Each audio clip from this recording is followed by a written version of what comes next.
सवाल है, वो पूछते हैं, please suggest sir, can I book profit in Bharat Forge और keep holding it? Trailing stop loss क्या हो सकता है? देखिए, भारत फोर्ज एक बहुत अच्छी सक्सेस स्टोरी है और एंसिलरी बिजनेस में थे।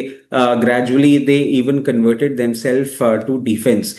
बट इतने रनअप के बाद थोड़ा सा डर लगने लग जाता है। आप देखिए, इतने रनअप के बाद कहीं ना कहीं वैल्यूएशंस जो हैं हम्म। अब स्ट्रेच दिख रहे हैं। नॉट दैट मैं आपको ये बोलूंगा कि स्टॉक में कोई प्रॉब्लम है, बट हाँ, हम्म। आपका प्रॉफिट बुक का जो आइडिया है वो मुझे अच्छा लगता है। आप इसमें स्टैगर्ड मैनर में प्रॉफिट बुक करते रहिए, अभी इसमें मोमेंटम है। इसमें एक स्टॉप लॉस भी मैं आपको सुझा देता हूँ, 1770। यहाँ से 110 रुपए नीचे है, बट कांट हेल्प इट। जिस तरीके से मोमेंटम आया है वहां तक तो ट्रेंड चेंज नहीं होगा। हम्म। 1770 के लेवल्स को अगर ब्रीच करेगा तो हम एग्जिट हो जाएंगे, क्योंकि फिर पेन पॉइंट बढ़ता हुआ दिख सकता है। टिल द टाइम उसके ऊपर मेंटेन कर रहा है, स्टैगर्ड मैनर में सेल करते रहिए। आज ऑटो स्पेस में काफी अच्छा ट्रैक्शन देखने को मिल रहा है। Auto is one of the index which is holding in green still now. Hero MotoCorp 4% ऊपर है, टीवीएस मोटर 2.25% ऊपर है, बजाज ऑटो में एक अच्छा ट्रैक्शन है, 2% ऊपर है। भारत फोर्ज 1.5% ऊपर है। Eicher, M Maruti, Exide, Ashok Leyland, Motherson, they all in green despite of the fact that हमने ऊपर के लेवल से एक ड्रॉडाउन देखा है मार्केट में। The markets are of these high, but फिर भी ऑटो इंडेक्स में एक अच्छा रुझान देखने को मिला है। कोई और स्टॉक जो ऑटो स्पेस में आपको अच्छा लगता हो, रचित? मैम, ये सवाल का जवाब बहुत इलेबोरेटिव हो सकता है। I being auto enthusiast and हाँ। आई, और एक डिस्क्लेमर भी दे देता हूँ, मेजॉरिटी जो हम डिस्कस करेंगे स्टॉक्स, उसके प्रोडक्ट्स मेरे गैराज में आपको पार्क मिलेंगे। ओके। सबसे पहले one of my favourites and recent edition, Mahindra and Mahindra, मुझे बहुत ओके। अच्छा पोजीशन लगता है। आपने इसके अगर रीसेंट नंबर्स भी देखे हो, इन्होंने अच्छा अपना एक ग्रोथ रजिस्टर किया है। और मैम, आप भी एनसीआर रीजन से हैं, you know what kind of fanatic idea people have या behind the Scorpios and the Thars, yes. And there is no looking back. आज भी आप देखें, मतलब टू माय सरप्राइज अब सिचुएशन ऐसी बनती हुई दिख रही है। Just giving you a channel check, NCR region में पहले हमको जितनी मारुतिस दिखती थी, अब एक्सप्रेस हाँ। यूनिवर्सिटी में महिंद्रा की कार्स दिखने लग गई। Correct. People are correct. Going all in because they providing value for money products, और अच्छा लगता है महिंद्रा एंड महिंद्रा। महिंद्रा एंड महिंद्रा के लिए मैं आपको एक चीज बोल सकता हूं कि आप इन लेवल्स पे भी चाहें तो पोजीशन बना सकते हैं, और किसी भी मार्केट वॉलेटिलिटी में अगर आपको लोअर लेवल पे मिले तो भी आप पोजीशन अपनी इंक्रीज कर सकते हैं। अगर आप इसको एज अ ट्रेडिंग बेट लेके चलेंगे तो एक स्टॉप लॉस भी मैं सुझाना चाहूंगा, 3180। 3180 के ऊपर जब तक मेंटेन कर रहा है, it is here to stay. और बहुत कंफर्टेबली जैसे ही बाउंस बैक दिखाएगा, उसके बाद आप देखिएगा आपको वापस 3900 और 4000 भी जाता हुआ दिखने को मिल सकता है। इसके साथ साथ ऑटो स्पेस में another favourite that I have is Bajaj auto. और ओके। अच्छा कंसोलिडेशन किया है। आप इसका अगर देखें, जिस तरीके से पूरा लाइनअप हो गया है, they are in alliance with Triumph. They are trying to bring in all KTMs, जो ऑस्ट्रियन मोटरसाइकिल कंपनी है, और हुस्कवर्ना भी ये लेकर आ रहे हैं। अच्छी आफ्टर सेल सर्विस नेटवर्क हो गया है, बहुत एग्रेसिव मैनेजमेंट है, बहुत अच्छा लगता है। कभी भी मार्केट करेक्शन में अगर आपको ये 9440 तक भी मिले तो आराम से इसमें आप पोजीशन अपनी एक्सटेंड कर सकते हैं। नॉट टू फॉरगेट, करीबन 2-3 साल पहले बजाज ऑटो ने मैनेजमेंट में बायबैक आया था, 10,000 रुपीज लेवल्स पे ही आया था। 2 साल पहले भी वो करेक्ट। बहुत कॉन्फिडेंट थे। आज भी ये लेवल्स मुझे बहुत अच्छे लगते हैं। इसमें अगर आप एक स्टॉप लॉस लेके जाना चाहेंगे तो 8800 का स्टॉप लॉस होगा, और पोजीशन अभी मेंटेन करिए। इसने मूवमेंट चालू ही नहीं किया है। जैसे ही मूवमेंट चालू करेगा, 10,600, 10,900, 11,400 लेवल्स आपको बहुत कंफर्टेबली दिखा सकता है। ज्यादा स्ट्रेच नहीं करूंगा मैम, एक और स्टॉक मैं इसमें देना मगर जरूर चाहूंगा। जी। दैट विल बी जी। आइशर मोटर्स। और आइशर मोटर्स के पीछे एक बहुत आपको बेसिक कारण बता देते हैं, और बहुत फैसिनेटिंग लगा था मुझे ये कारण, कि आप देखें अभी यूएस के साथ जो ट्रेड डील की बात हुई थी, they were talking about the fact कि हार्ली जीरो ड्यूटी पे आएंगी। अब हार्लीज आपके इंडिया में जीरो ड्यूटी पे आ भी जाएंगी, मगर ये खुद यूएस मार्केट में आज के time 6 to 8% market share hold कर रहे हैं, जो कि होम ग्राउंड है हार्ली का।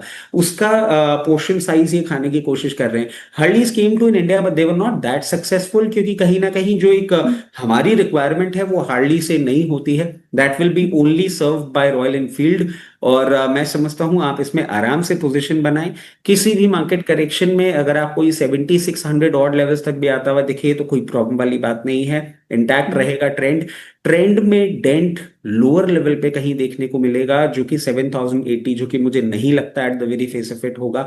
यहां पे कंसोलिडेशन कर रहा है, जैसे ही मूवमेंट करना चालू करेगा क्लियर के सबसे पहला टारगेट 8400, 8400 के बाद 8900, और लॉन्ग लॉन्ग टर्म अगर आप होल्ड करते हैं तो 9400 से 9600 तक के भी लेवल्स दिखाने का दमखम रखता है।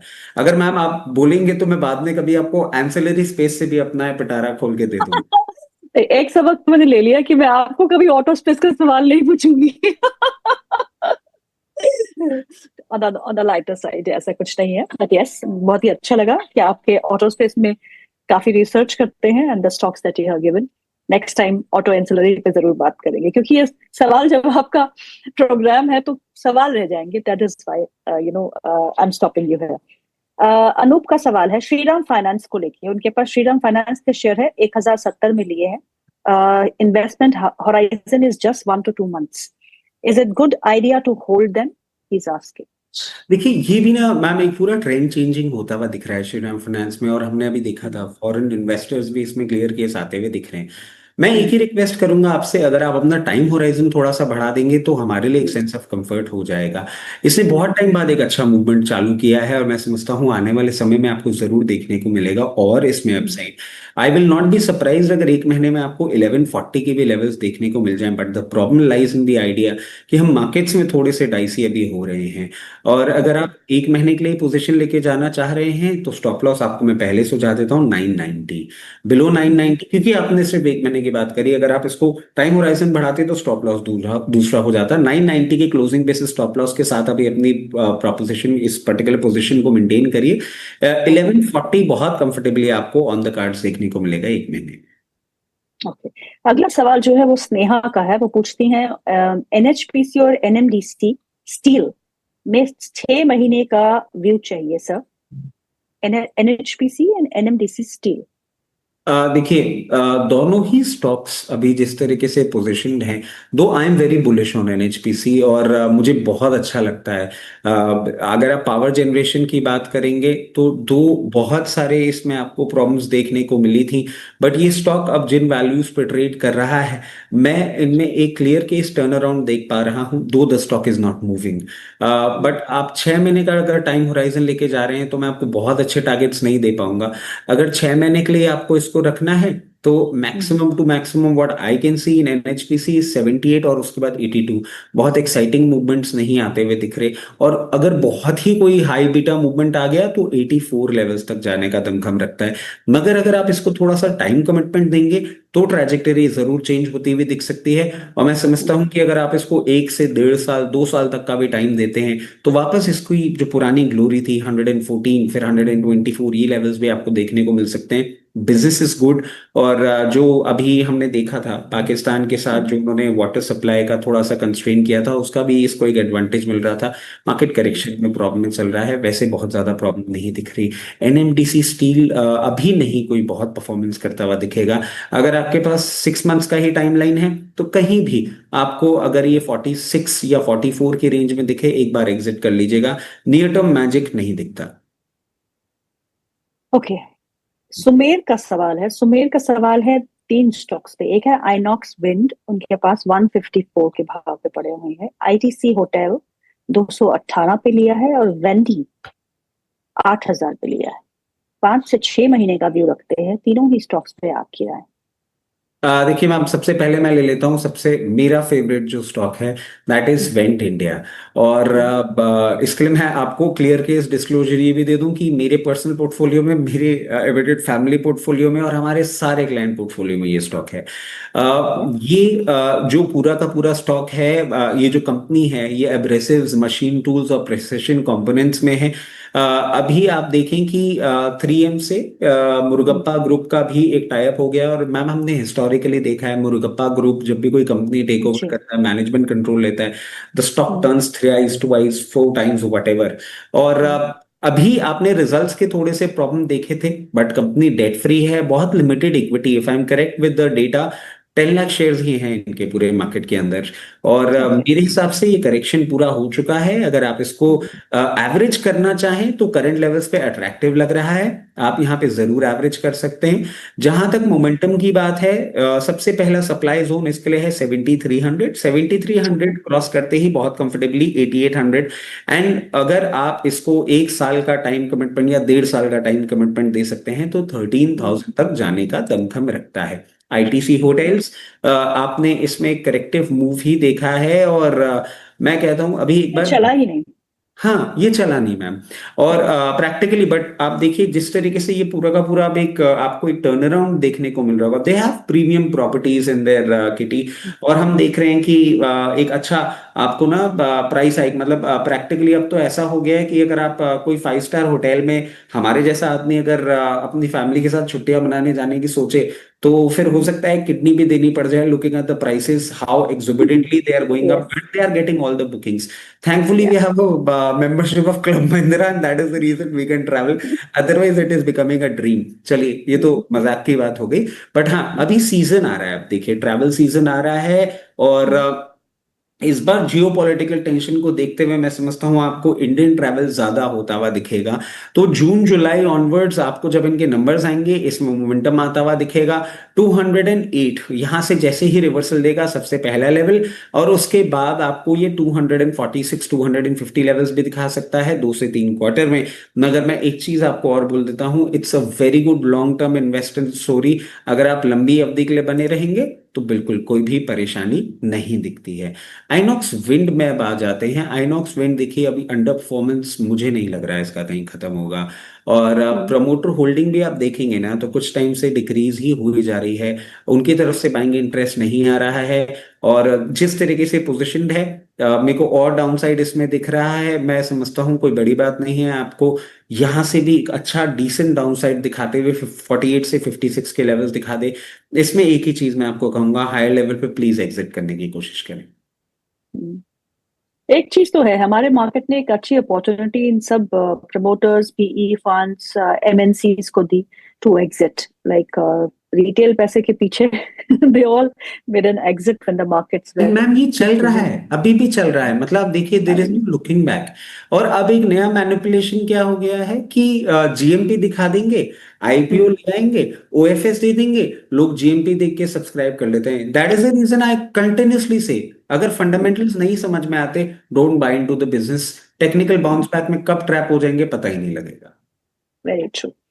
सेजल राउत का सवाल है, और ये सवाल है स्टेट बैंक ऑफ इंडिया पे। 803 के स्तर पे इन्होंने खरीदा है, लॉन्ग टर्म का व्यू रखते हैं। आपसे पूछते हैं कि क्या मैं करंट डिप पे ऐड करूं? सबसे पहले तो कॉन्ग्रेचुलेशंस, आपने एक बहुत अच्छा स्टॉक बहुत अच्छे लेवल पे ले रखा है, छेड़िएगा मत, ना खरीदना है ना बेचना है। आपने स्टेट बैंक ले लिया, उसमें आपने अच्छा एक 40-45% का आप मूव ले लिया है। अगर आपको PSU space, PSU banking space में इंटरेस्ट है तो मैं कहूंगा you have made a right choice. But आप थोड़ा सा पोर्टफोलियो को ना अब हम बढ़ा देते हैं। मैं समझता हूँ स्टेट बैंक में और पोजीशन इंक्रीज करने का कोई मतलब है नहीं, आप बने रहे इसमें। बट हाँ, अगर ऑल्टरनेटली आपको कोई स्टॉक पसंद आ रहा हो या आप चाहते हो कि हम सजेस्ट करें, तो पंजाब नेशनल बैंक भी अच्छा लगता है। कहीं भी आपको 118 से 124 की रेंज में दिखे पोजीशन बना लीजिए। यूनियन बैंक ऑफ इंडिया भी आपने देखा है निफ्टी, सॉरी बैंक निफ्टी में भी अपनी एक पोजीशन रजिस्टर कर ली है। उसके बाद एक अच्छा मूव आ गया है, किसी भी मार्केट करेक्शन में 188 186 लेवल्स पे दिखे वहां पोजीशन बनाइए। स्टेट बैंक के साथ आप एंजॉय करिए, बाकी और जगह रूट करिए पैसा। सुभु जी का सवाल है। सुभु जी के पास 3 शेयर है। एक है एससीपीसी, जो उन्होंने 10 रुपए 7 पैसे पे खरीदा है, 11,000 क्वांटिटी है। रेणुका शुगर्स, जो उन्होंने 25 रुपए 86 पैसे पे खरीदा है, क्वांटिटी 5,000 है। Indian metal and ferroalloy, average price 1417 का है, क्वांटिटी 128 है। शॉर्ट मीडियम लॉन्ग टर्म में क्या रुख रह सकता है? क्या मुझे ये स्टॉक्स एफडी से ज्यादा रिटर्न देंगे अगर मैं 1 साल से ज्यादा होल्ड करता हूं तो? मैम इंडियन फेरो इज 1267, ये इसी स्टॉक की यस बात कर रहे हैं। जी। और एक हो गया एससीपीसी और दूसरा, sorry third one was Shri Renuka sugars. देखिए, इनका जो मैं पोर्टफोलियो समझ पा रहा हूँ, ये इनके सारे ट्रेडिंग बेट्स थे जो कि जो अभी इन्वेस्टमेंट हो गई है। जो अब इन्वेस्टमेंट हो गए हैं, क्योंकि ये पूरा का पूरा मतलब आपका क्लियर केस एक जगह मुझे थॉट नहीं दिख रहा है। अब हम पहले एसईपीसी की बात कर लेते हैं। एसईपीसी ने एक बाउंस बैक दिया था, all the technical analyst were talking about it. अब आप इसके लिए एक जानकारी ले लीजिए। प्रमोटर होल्डिंग 27% है, रिटर्न ऑन इक्विटी माइनस में है, कंटिंजेंट लाइबिलिटी 466 करोड़ की है, और company total market capitalization 1400 crore का है। प्रमोटर होल्डिंग लो होने के बाद उसमें 34% प्लेज है, और प्रमोटर होल्डिंग 3 साल से -20% पे 20% से रिड्यूस किया। मैं सारी बातें आपको क्यों बता रहा हूं, क्योंकि ये आप अब ट्रैप में हैं। अब आपको करना क्या है, आपको एक ही ऑप्शन है कि आप यहां पे ना तो खरीदेंगे, आप ₹6.80 का एक स्टॉप लॉस लगाएंगे, जो कैपिटल बचेगा लेके निकल जाइएगा, क्योंकि ये और बड़ा ट्रैप और गहरा गड्ढा आपके लिए हो सकता है। और हायर लेवल पे आपको जहां देखने को मिले, मैं ज्यादा एक्सपेक्टेशंस नहीं रख रहा हूं, ₹9.40, ₹9.40 के सप्लाई को क्रॉस करके 10.40 तक ये मूव करता हुआ अगर दिखता है, please exit, there is no looking back. आप एफडी रिटर्न छोड़िए, कैपिटल सिक्योरिटी भी मुझे स्टॉक में नहीं दिख रही है। श्री रेणुका शुगर पे हम आ जाते हैं। इंटरेस्ट कवरेज रेशियो खराब है, 136 करोड़ का अर्निंग आ रहा है, माइनस में प्रॉफिट्स जा रहे हैं। ये मैं क्यों बता रहा हूं, क्योंकि ये स्पेस वैसे ही प्रॉब्लम में था, और ये स्टॉक उस स्पेस का भी सबसे खराब स्टॉक अभी बनता हुआ सामने आता हुआ दिख रहा है। इसमें कुछ नहीं करना है, आपको वेट करना है। किसी भी बाउंस पे, किसी भी शॉर्ट कवरिंग पे ₹25 के ऊपर ट्रेड करे, 27-2760 लेवल्स पे प्लीज एग्जिट कर जाइएगा। आप प्रॉब्लम एरिया में अभी हैं। हाँ, आपका ये जो स्टॉक है इंडिया मेटल एंड फेरोअलॉयज, इसमें भी एक ही चीज बोलूंगा कि आपने इस स्पेस की भी छोटी मार्केट कैपिटलाइजेशन की कंपनी खरीद रखी है। इसके फंडामेंटल्स इतने ज्यादा खराब नहीं है, इसलिए मुझे कोई प्रॉब्लम नहीं दिख रही है। आप इसको आराम से होल्ड करें। 1 साल का अगर टाइमलाइन आप लेके चल रहे हैं, तो आपको आराम से ये 1 साल के अंदर अंदर 1560 से 1600 तक के लेवल्स दिखा सकता है। मगर आपके लिए एक चीज इंपॉर्टेंट है, वो है स्टॉप लॉस। इसमें ₹1100, क्योंकि इस मूव के बाद इतने ही लेवल पे आ रहा है, ₹1100 के स्टॉप लॉस के साथ इस पोजीशन को मेंटेन करिएगा। ओके, राकेश कुमार वर्मा का सवाल है, वो पूछते हैं